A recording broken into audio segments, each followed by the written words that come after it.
हम यहाँ पे आज स्टार्ट करेंगे ग्रुप 16 एलिमेंट, समूह 16 के तत्व। ठीक है, तो समूह 16 के तत्व कौन कौन से हैं? ऑक्सीजन, सल्फर, सिलेनियम, टेलोनियम और पोलोनियम। ये है ग्रुप 16 एलिमेंट, समूह 16 के तत्व। ठीक है, तो हम इसके बारे में यहाँ पे बात करेंगे। सबसे पहले बात करेंगे ये इनकी उपलब्धता की।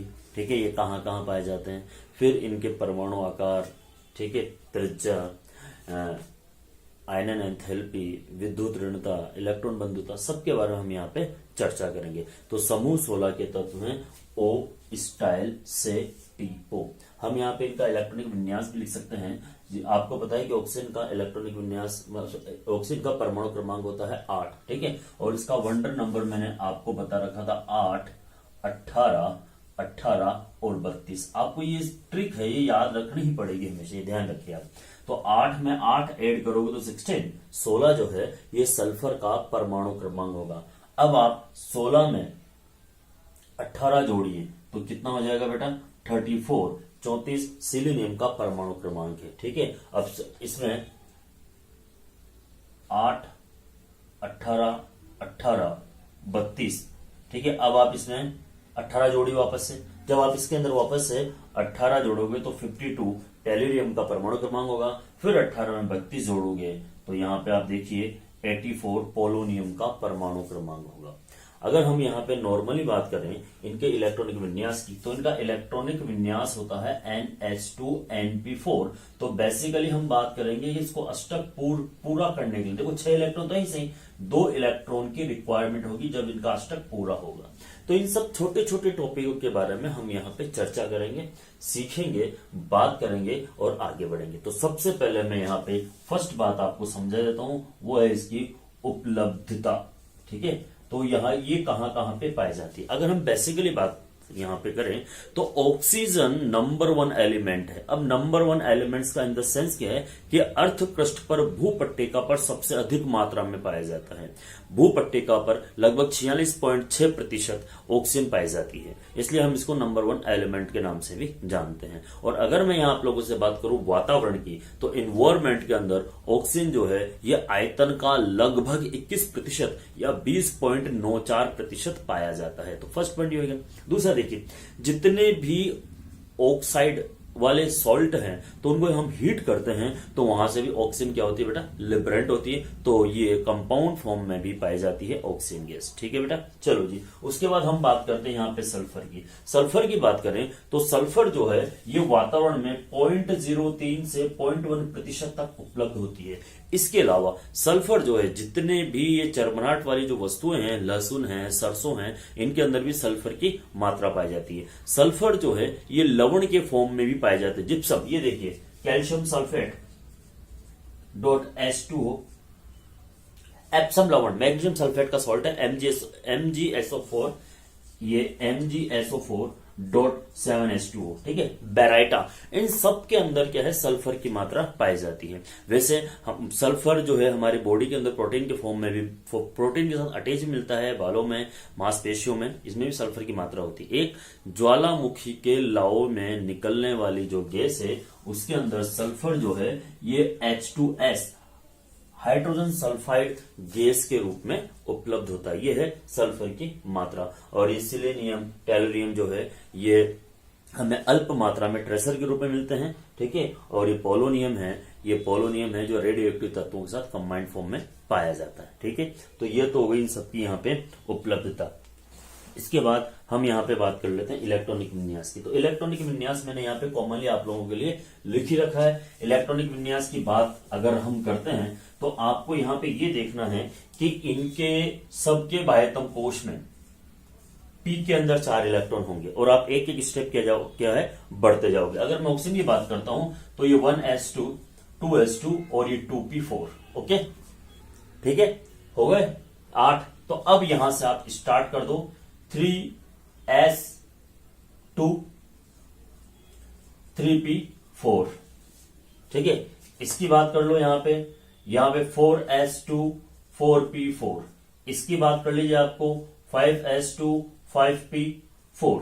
और अगर मैं इसकी बात करूं तो 6s2 और 6p4 इनका इलेक्ट्रॉनिक कॉन्फ़िगरेशन होगा। सबके लास्ट के अंदर यहाँ पे कितने इलेक्ट्रॉन है? 6 इलेक्ट्रॉन है। तो इनको अष्टक पूरा करने के लिए मिनिमम 2 इलेक्ट्रॉन रिक्वायर्ड होगा। हम यहाँ पे और भी चर्चा करेंगे। अष्टक पूरा करने के लिए अगर 2 इलेक्ट्रॉन चाहिए तो इसका जो इनका ऑक्सीजन स्टेट होगा -2 होना चाहिए, ठीक है। लेकिन यहाँ पे इनका ऑक्सीजन स्टेट, ऑक्सीजन का -1 भी होता है, +1 भी होता है, +2 भी होता है, ठीक है। सल्फर का -2, +2, +4, +6 आपको देखने को मिलेगा। इसके बहुत सारे कंपाउंड है, ठीक है, जिनके सारे कंबाइन होता है, ठीक है। तो यहाँ सबके अलग अलग ऑक्सीडेशन स्टेट हमें देखने को मिलती है, ठीक है बेटा। अब हम यहाँ पे बात करेंगे परमाणु आकार और त्रिज्या की, ठीक है। तो गुणों में आवर्तिता के बाद हम यहाँ पे बात कर लेते हैं इनकी परमाणु आकार और त्रिज्या, आयनिक त्रिज्या।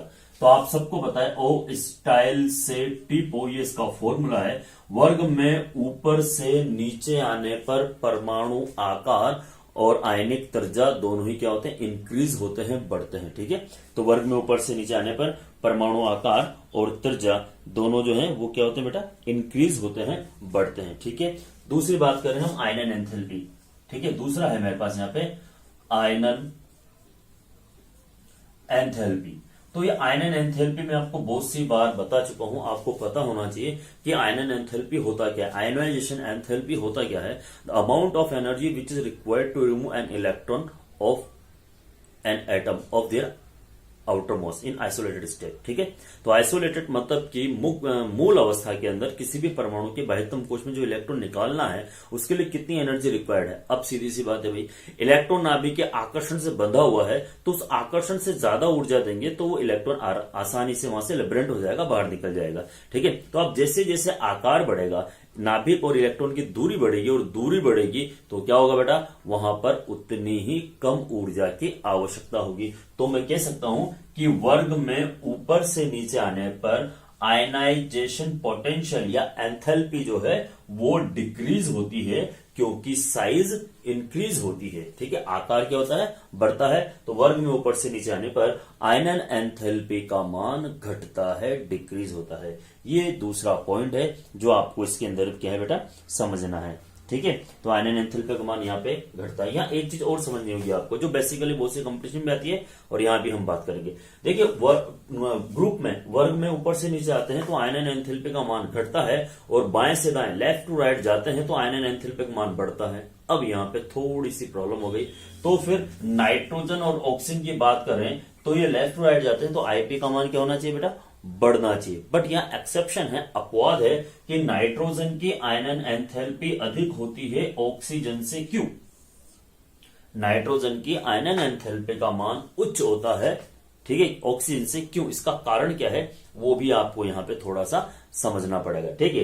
देखो जिसका अर्धपूरित विन्यास होता है उसमें से इलेक्ट्रॉन निकालने के लिए अपूर्ण की अपेक्षा अधिक ऊर्जा की आवश्यकता होती है। तो नाइट्रोजन का जो इलेक्ट्रॉनिक विन्यास है वो 2p3 होता है और इसका होता है 2p4। आपको पता है p के अंदर अधिकतम 6 इलेक्ट्रॉन होते हैं। अगर हम उसका हाफ कर दें, आधा कर दें, तो नंबर ऑफ इलेक्ट्रॉन कितने हो जाएंगे? 3, ठीक है। तो अर्धपूर्ण विन्यास हो गए। तो अर्धपूर्ण मतलब आधा। तो इसमें से इलेक्ट्रॉन निकालने के लिए P4 से या ऑक्सीजन से अधिक ऊर्जा की आवश्यकता होती है। ये क्वेश्चन आपको बहुत सी जगह देखने को भी मिलेगा कि साहब समूह 15 के तत्वों की या नाइट्रोजन की आयनन एंथैल्पी का मान ऑक्सीजन से अधिक होता है, क्यों?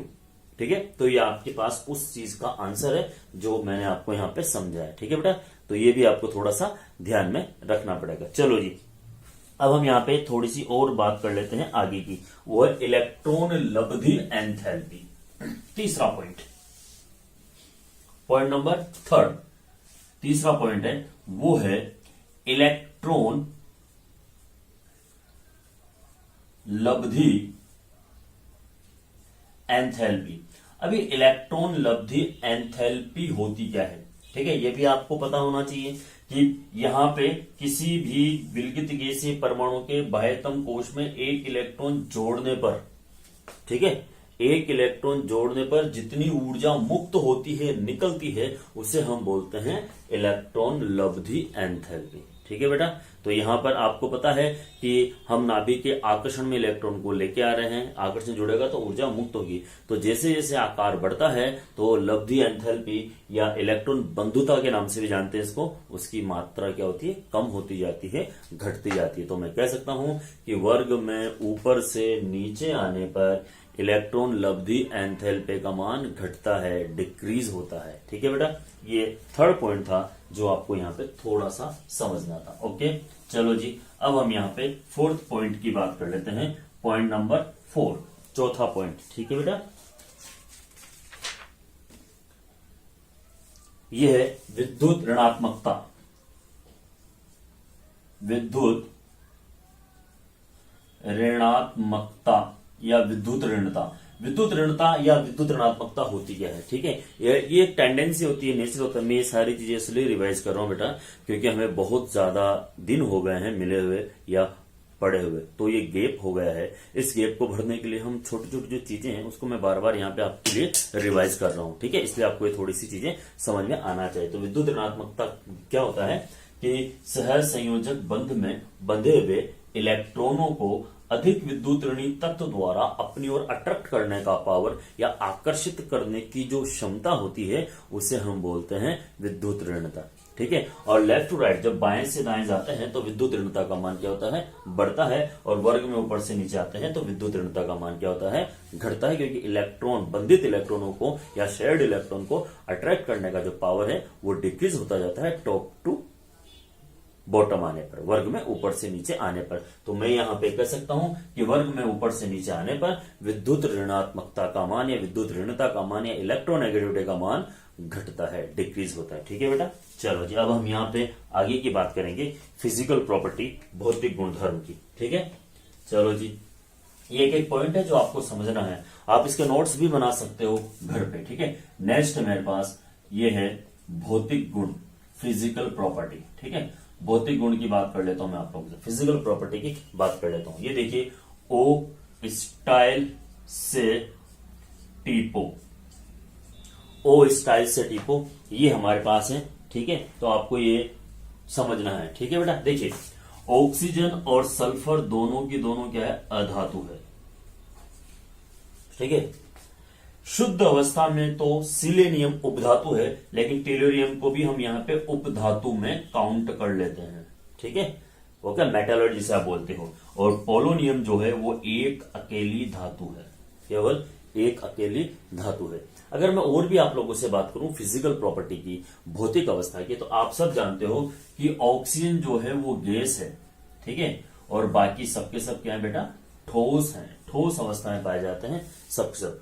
पोलोनियम की बात करें तो ये एक रेडियो एक्टिव एलिमेंट्स होता है। मैंने आपको पहले भी बताया था कि पोलोनियम जो है ये एक रेडियो एक्टिव एलिमेंट है। ठीक है, अच्छा, अब दूसरी बात करूं आपसे, ये ऑक्सीजन जो है ये द्विपरमाणुक है, बाकी सबके सब क्या है, बहुपरमाणुक है। तो यहाँ पे आपको पता है सल्फर हमें S8 के रूप में मिलता है। आपको पता है सल्फर इस तरह से क्राउन शेप में पाया जाता है। ठीक है, सल्फर के अपर रूप में था ये, लेकिन इस बार आप लोगों के अपर रूप हटा दिए गए हैं, तो हम अपर रूपों के बारे में बात नहीं करेंगे। ठीक है, क्योंकि टाइम भी कम मिलेगा इसलिए। तो ये क्राउन शेप है एस, सल्फर इस तरह से एसिड, इसलिए आप सल्फर का जब भी अणुभार निकालते हो तो वहां पे एक सल्फर का 32 है और उसको 8 से इंटू करके लिखा हुआ होता है, उसका मेन कारण यही है। ठीक है ना, तो ये आपको समझ में आना चाहिए आपको थोड़ा सा। ठीक है बेटा, चलो जी, अब हम यहाँ पे इसके बाद बात करेंगे केमिकल श्रृंखलन के गुण की बात करेंगे। ठीक है, तो श्रृंखला बनाने की जो प्रवृत्ति है ऑक्सीजन में कम और सल्फर में ज्यादा पाई जाती है। ठीक है बेटा, और इसके अलावा हम थोड़ी सी बात और कर लेते हैं यहाँ पे केमिकल प्रॉपर्टी। ठीक है, रासायनिक गुणधर्म, उसमें आएगी ऑक्सीकरण अवस्था। ये भौतिक गुण हो गए। अब हम बात करेंगे रासायनिक गुणधर्म, केमिकल प्रॉपर्टी, रासायनिक गुणधर्म। ठीक है, और रासायनिक गुणधर्म के अंदर हम यहां पे पहले बात करेंगे बेटा ऑक्सीकरण अवस्था। ये सबसे अच्छा टॉपिक है, सबसे शानदार टॉपिक है। ऑक्सीडेशन स्टेट, कोई भी एलिमेंट ऑक्टेट कंप्लीट करने के लिए, स्टेबल होने के लिए कितने इलेक्ट्रॉन लूज करता है, गेन करता है, वो कहलाती है उसकी ऑक्सीडेशन स्टेट। तो अगर हम समूह 16 की बात करते हैं आप लोगों से, तो समूह 16 का जो ऑक्सीकरण इलेक्ट्रॉनिक विन्यास है वो NH2NP2 होता है। तो सभी का ऑक्सीडेशन नंबर कितना होना चाहिए? -2। ठीक है, सामान्यतः सभी तत्वों का ऑक्सीडेशन नंबर कितना होता है? -2 होता है, बट ऐसा नहीं है। अगर हम यहां पे बात करें H2O2 के अंदर ऑक्सीजन का ऑक्सीडेशन जो स्टेट होता है वो होता है -1। ठीक है, ओके। अगर हम यहां पे OF2 की बात करूं तो ऑक्सीजन का ऑक्सीडेशन नंबर होता है +2। ये आपको सबको पता है। अगर मैं यहां पे आपसे O2F, चलो इतना ही सही काफी है। ठीक है, तो यहां पे ऑक्सीजन नंबर होता है कितना? +2। तो ये आपको थोड़ा सा समझना चाहिए। ठीक है बेटा। अच्छा, इसके अलावा देखिए ये H2S के अंदर सल्फर का ऑक्सीजन नंबर होता है -2। SO4 की बात कर लूं, सॉरी SO2 की बात करूं तो उसका ऑक्सीजन नंबर आपके सामने आएगा +4। अगर मैं H2SO4 की बात कर लेता हूं या SO3 की बात करता हूं तो ऑक्सीजन नंबर आता है +6। तो इसका मतलब ये हुआ कि साहब ऑक्सीजन के अलावा जितने भी अदर एलिमेंट्स हैं वो सब के सब वेरिएबल, परिवर्तनशील ऑक्सीकरण अवस्था दर्शाते हैं। इसलिए ये एक से अधिक ऑक्सीकरण अंक या ऑक्सीकरण अवस्था यहां पे प्रदर्शित करते हैं। ठीक है, तो हम इस टॉपिक को मैं वापस से दोहराऊंगा आपके बारे में। ठीक है, ओके बेटा।